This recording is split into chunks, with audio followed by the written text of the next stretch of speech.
Hello എൻ്റെ പ്രിയപ്പെട്ട മക്കളെ, 7ാം ക്ലാസ്സിൽ നമുക്ക് അറബിക്കിന് എന്തായാലും ചോദിക്കാൻ സാധ്യതയുള്ള കുറച്ച് ക്വസ്റ്റ്യൻസാണ് സാറ് ഇവിടെ പറയാൻ പോണത്. ഓക്കെ, നിങ്ങളെല്ലാവരും 7ാം ക്ലാസ്സിൽ എജുപോർട്ടിൻ്റെ ക്ലാസ് ഇങ്ങനെ വെയിറ്റ് ചെയ്തിരിക്കുമെന്ന് സാറ് മനസ്സിലാക്കണം കേട്ടോ. ഓക്കെ, അറബിക്കിൻ്റെ ക്ലാസ്സിൽ നമുക്ക് എന്ത് ചെയ്യണം, പൊളിക്കണം.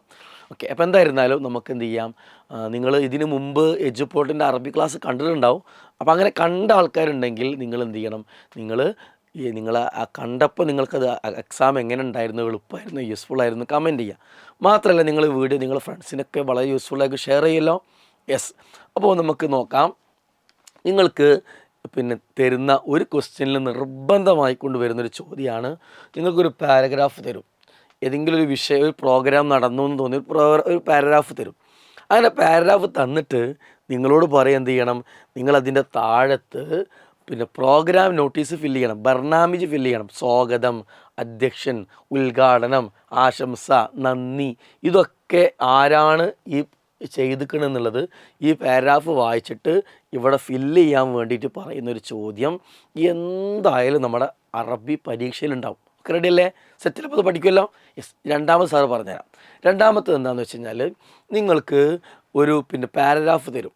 ആ പാരഗ്രാഫ് തന്നിട്ട് നിങ്ങളോട് അതിൽ നിന്ന് പറയും ഫെയിലുൽ മാലിയായ ഫെയിലുൽ മുലാരി ആയിട്ടുള്ള ഫെയിൽ, പാസ്റ്റ് ടെൻസും പ്രസൻറ്റ് ടെൻസും, ഇത് രണ്ടും ഇതിൽ നിന്ന് കണ്ടെത്തിയിട്ട് എഴുതാനുള്ള ചോദ്യവും നിങ്ങൾക്കുണ്ടാവും. ഓക്കെ, ഇനി അതല്ലെങ്കിൽ മാലിയും മുലാരിയും ബോക്സ് വരച്ച് ഫില്ല് ചെയ്യാനോ, എന്തായാലും മാലിയും മുലാരിയും എഴുതാനുള്ള ക്വസ്റ്റ്യൻസ് ഷുവറായിട്ട് നമ്മൾ അറബി പരീക്ഷയിലുണ്ടാവും.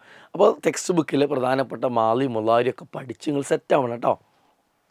മൂന്നാമത്തത്, നിങ്ങൾക്ക് ഏതെങ്കിലും ഒരു പാരഗ്രാഫ് തരും അല്ലേ, ഒരാളെ കുറിച്ചിട്ട് ഒരു പ്രൊഫൈൽ തരും.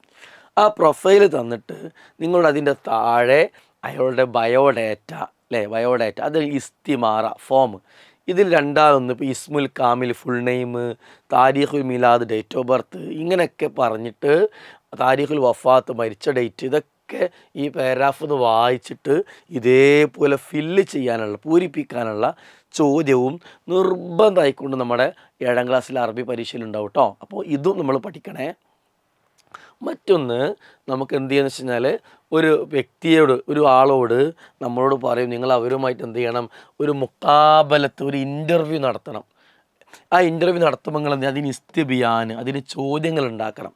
അപ്പോൾ എന്ത്, മൻ ആര്, മത്ത എപ്പോൾ, അയിന എവിടെ, കൈഫ എങ്ങനെ, ഇതൊക്കെ വെച്ചിട്ട് ഇൻ്റർവ്യൂ നടത്തുന്ന ഒരാളോട് ചോദിക്കേണ്ട ചോദ്യങ്ങൾ നമ്മളോട് ഉണ്ടാക്കാൻ വേണ്ടി പറയും.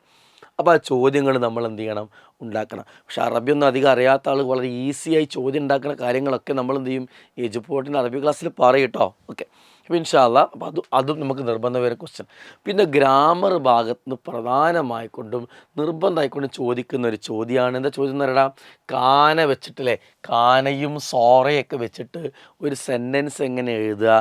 അപ്പോൾ ആ രീതിയിലേക്ക് ആ ഒരു സെൻറ്റൻസ് പൂരിപ്പിക്കാനോ ഉണ്ടാക്കാനുള്ള ചോദ്യം എന്തായാലും വരും. ഓക്കെ, ഇതൊക്കെ നിർബന്ധമായിക്കൊണ്ട് നിങ്ങളുടെ പരീക്ഷയിൽ വരുന്ന ചോദ്യങ്ങളാണ്. പക്ഷെ നിങ്ങൾ പേടിക്കണ്ട, എജുപോർട്ടിൻ്റെ അറബി ക്ലാസ്സിലേക്ക് നിങ്ങൾ വന്നാൽ ഇതൊക്കെ വളരെ ഈസി ആയിട്ട് നമുക്ക് എന്ത് ചെയ്യാൻ പറ്റും, പഠിക്കാനും പരീക്ഷ അടിപൊളിക്ക് എഴുതാൻ പറ്റും. ഒക്കെ റെഡിയാണല്ലോ. വീണ്ടും സാറ് പറഞ്ഞ പോലെ ഈ വീഡിയോ 7ാം ക്ലാസ്സിൽ പഠിക്കുന്ന എല്ലാ ഫ്രണ്ട്സിനും നിങ്ങൾ അയച്ചു കൊടുക്കുക. മാത്രമല്ല നമ്മളെ വീഡിയോക്ക് ലൈക്കും ചെയ്യുക. നിങ്ങളുടെ ഫീഡ്ബാക്ക്സ് കമൻറ്റ് ചെയ്യുക. സാറ് പറഞ്ഞ മനസ്സിലാക്കി കമൻറ്റ് ചെയ്യണം കേട്ടോ. ഇൻഷാ അല്ലാ, നമുക്ക് ലൈവിൽ കാണാം എല്ലാവരോടും. ബൈ ബൈ, അസ്സലാമു അലൈക്കും.